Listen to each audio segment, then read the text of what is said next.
Greetings and welcome to the RC Wallet Vacuum channel. So this video comes to you today from the RC track, but it's actually in quite a mess right now. But there will be no RC cars today. Instead, I'm going to be running something even cooler, at least more destructive. Let's take a look at this. So what we got here is the Terminator XP by Rut Manufacturing. Now, this is classified as a heavy-duty brush cutter, but it does have some mulching capabilities. I'm running 24 gallons per minute on this New Holland, and they set it to 25, so that gives you a little extra headroom. This is a 60-inch version, and it has a 3-blade setup. They have a 72 and a 78-inch that have 4-blade setups. This one's around 1,500 pounds. I think the 78-inch is up to like 2,200 pounds. So I went with a 60-inch because I wanted a smaller load on this particular machine. A little bit easier to store, and it's lighter weight, and you only got 3 blades whipping around. If I had a 120 horsepower machine, it would be a different situation. But this is a 67 horse. So this thing's got it's made out of 1/4-inch plate and 5/16 sidewalls. They got them shoes down here, and here's the blades. There's that's one of them. You can see it's like 8 inches wide. There's 3 more of them tucked down in there. Let's see if I get a good look down in there. It's kind of tough to see down in there, but it's definitely heavy duty. It looks like some sort of medieval siege weapon. Here's a little quick insert video of what this thing looks like from underneath. Right there, hanging off, there are carbide teeth on the bottom. That's good for like grinding the stumps down. But there's the main blades. And like I said, there's 3 of them in there on the 60-inch, and the 72 and 78s have 4 blades in there. And I think they range from 17 to like 45 or 46 gallon per minute on all these units. So this unit does require a case drain, going back to your auxiliary hydraulics, so definitely got to make sure you got a case drain. I ran this thing for like a half an hour yesterday for the first time, and I'm learning a couple important things. Number one, don't touch the hydraulic lines when you get out because they're quite warm. And the other thing you don't want to do is get out when the blade's still spinning, because you shut this thing, it takes a little bit to spool it up, but once it gets going, it don't want to shut down. It takes a good minute and a half for that to stop spinning. It seems to be really well balanced. And it really don't seem to have that much vibration on the machine until you start hitting some bigger trees with it. So they say this can cut 7-inch trees all day long with no problem. I'm sure it can do bigger ones. I happened to catch a tree yesterday that was probably 14 to 16 inches in diameter. It kind of got caught up by accident, and I mean it chopped 20 to 30% in just with a split second. Well, as a testament to the destructive capabilities of this rut, yesterday when I was in here trying to test it out for the first time, I was pushing brush up against it. I had no intention of hitting this tree, but I got close enough to it that just clipped it. As soon as I clipped it, I quick backed off, and this tree is probably about 9-10 inches in diameter, and you can see, I mean, it went in halfway. It easily took that tree down, but I didn't want this thing landing on the cab. So it definitely has some really good capabilities. I mean, it's not a full-on mulcher, but then again, I can't justify $30,000 for a full-on mulcher for just an occasional brush clearing. You're here, and then tell way over in there, there's the lot here is not very square, so I'm going to be cutting all this section out. I'm going to have to leave in there's some nice cherry trees in there and maples I have to work around for now until I get this logged up here. But I'm going to be heading in with this thing, and there's a lot of thorns in there, and I've been reluctant to do this with the tractor because the thorns that easily go through the tractor tire, but this setup should work good. So I'm going to use this to go in, start taking a lot of the thorns and the smaller stuff out so I can get access in there, and then I'll chainsaw the apples out, and then I'll just take them out with the clamshell grapple on the track loader. So in here on the cab on this 330, it's pretty typical of machines nowadays with the electrohydraulics, instead of mechanical valves. Instead of manually moving the spools, you have proportioning valves and servo valves doing it based on reading potentiometers on these joysticks. This does have the ability to switch between ISO or H, the classic H pattern. ISO, everything on the bucket is over here on the right hand side, and drives over here on the left hand side. H will allow you to, the left would be left drive, right would be right drive, and then the buckets are as intermixed between them. The curl on the left, I believe, and up and down on the right. But I stick to the ISO just because that's what it came with, and I got used to it, so I'm going to stick to that. I do only have 18.7 hours on, so I do got to take it easy on right now until it's broken in better on this equipment, so I'm not going to be running into anything super heavy duty. So over here on the stream, I want to go in and set some of the easy EH, I assume these electrohydraulic controls. I want to get it set so it's not real hyperactive response to the joystick input, so I'll throttle that back. I don't want to be making herky-jerky motions with this, with the implement itself. So I just got to scroll down to easy EH. And I'm going to set these first three that say speed. That's how quickly it responds to input off the joystick, and the two bottom ones that say control on them just kind of smooths out the how it responds. So I'm going to set the tilt. I'm going to bring both the tilt and the lift down to the low position. Speed, I'm going to deal with the speed on the drive and with the creep mode. I'll get into that in a second. And I'm going to leave these probably both the medium.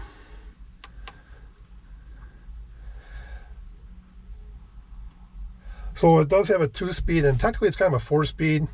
And over here on this right joystick, you got a turtle and a bunny, a high and low speed, and then when you're in high speed, this indicator comes on up here.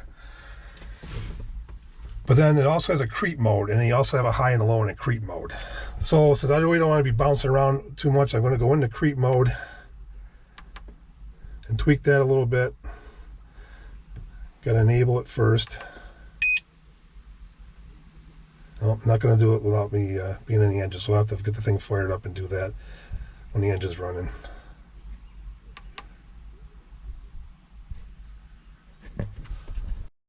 So over here on the left column, this is the lock and unlock for the pins on the auxiliary, or not the auxiliary, the quick attach. This one here, you just got to hold the unlock, and then I work the proportioning valve for the auxiliary hydraulics, and that spins on pins up. So you don't have to even get out of the cab to unhook anything. And like I said, this is the high speed, this 2-speed indicator. That's for the safety beacon if you were to put one on there. I don't remember offhand what that is. This is the auto level for the bucket. It's got a fully enclosed cab, obviously, the windshield and the wiper blade over here, so that controls the wiper and the washing fluid. Defroster, I believe, and then fan, and then it is a heated and AC cab, so that would be for that. These must be left right turn, I believe, and all the ignition stuff is held here. Throttle, there is a foot throttle down and under that paper, and then here's all the work lights. We're on this joystick. These 4 buttons here go off to the auxiliary hydraulic or auxiliary electric attachment in front. It's a 14 pin. I do have a pin out for that finally. I got some attachments I'm going to start. I'm going to build. They're going to tie into that. I believe they're using the classic 14 pin Bobcat pattern before Bobcat decided to go to send the CAN bus out to that terminal. Obviously, this is the 2-speed I mentioned before. This controls a proportioning valve for the auxiliary hydraulics. This is also ties to that front electrical outlet. This is also the ability to, well, this is float, and it can engage your parking brake here, but you can't disengage it. And then on the other side, little button over here is auto ride, and there's a horn on that side. It's got a radio. Jensen's got satellite, not satellite, but weather stations built in. I think that's pretty standard in agricultural and industrial equipment. So up here we can select the backup camera, which would show here if it was working, but unfortunately I got the blue screen of death. I got to get hold of the dealer and get the camera replaced. It's been actually screwed up pretty much from day one. It was intermittent for a while, and then it just went out and stayed out. And you can have it so it's displaying all the time, or just when you go in reverse. But at this point, it don't matter, so it ain't working. Other than that, I've had no issues with the thing, but once again, I only got 18.7 hours on it. So let's get this thing fired up. We'll go in and destroy some shit. All right, got the lap bar in. You're ready to go.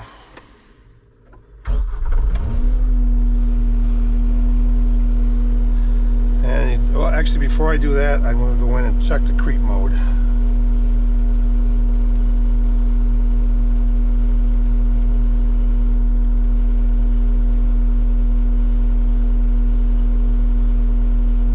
Got to enable it first, and then come down, and I'm going to lower this down. And then you can select whether it's obviously forward and reverse, or forward only, or reverse only. I'm going to set it up so it's only in forward. And you should just be able to jump out, back home, and clears the parking brake, enables hydraulics, little throttle, and ready to go.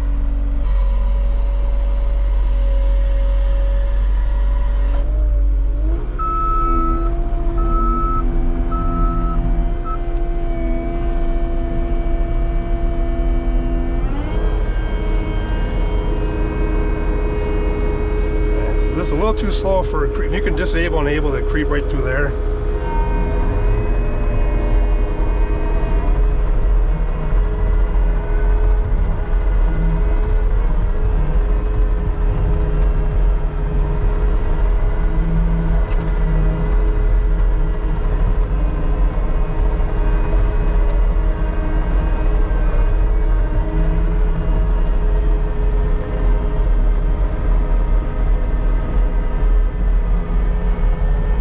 So you can see where the square part would end up, and all this stuff's going to get cleared out of here, except for, like I said, a couple of cherries and maples in there. Can't justify tearing them out without doing something decent. So I'm going to start working right down in this area right here.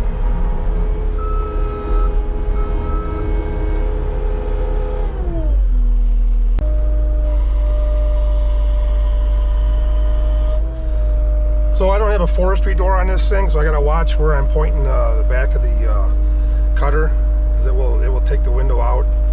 I've seen it says stay back 300 feet on the side of the machine, and it ain't shitting, because I've been watching that thing fling quite a distance. So I'll get some RPMs on there. We'll give her an engagement. The implement flow going on there. There's very little shake going on.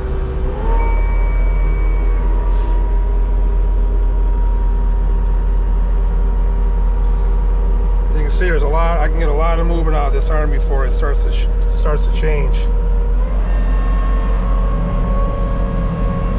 I'm going to re-enable the creep, which I might not be able to do that with that on. Oh, there it is.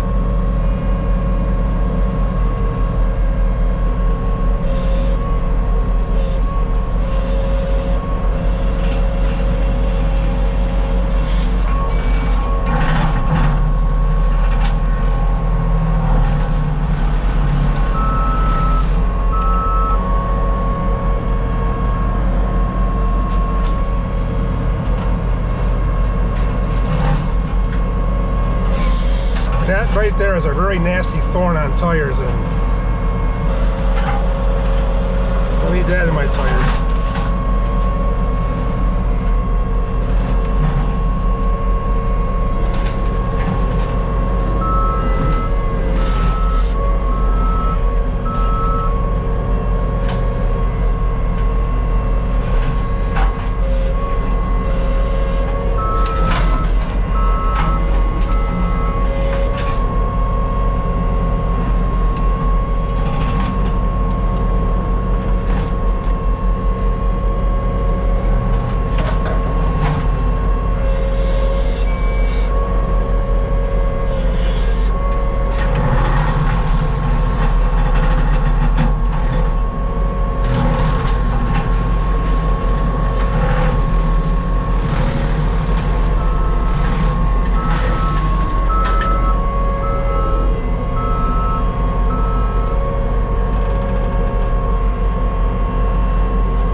little stump there. I need to run that over with the tracks.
Disengage of that, and it's going to be a little bit before that thing stops spinning. But you can see it. I mean, I was only in there for a couple of minutes, and it just raises hell with stuff. She's still spinning.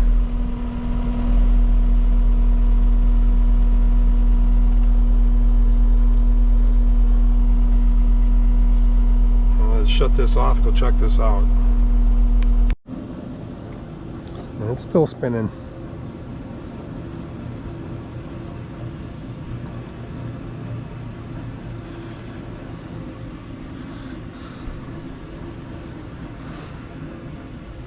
And I bet these are warm. Yeah, they get pretty warm.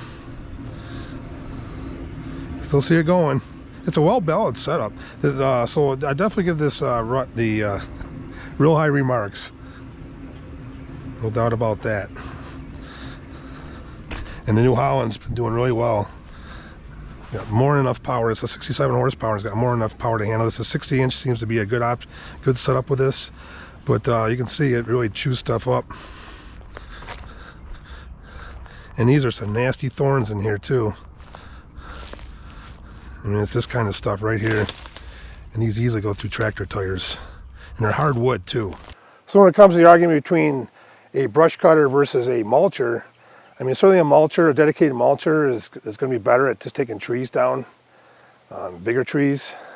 But you know, you're looking at 30,000 to start.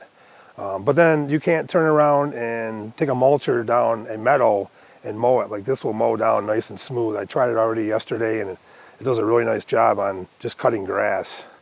So it's one of those things, you know, if you got spare 30,000, you can get a mulcher too. But this is a really good compromise, and I'm really happy with it. And I think it's going to do a lot of good up in here. So that'll conclude it for today's video, but I definitely give this rut Terminator XP a big thumbs up. New Holland, great machine, great stuff. It's like the ultimate pruning shears or chainsaw or something like that. But it's a great setup. So there'll be a bunch more videos come up this summer. This track's going to get expanded out, and stay tuned. There'll be a lot more coming. In the meantime, thanks for watching.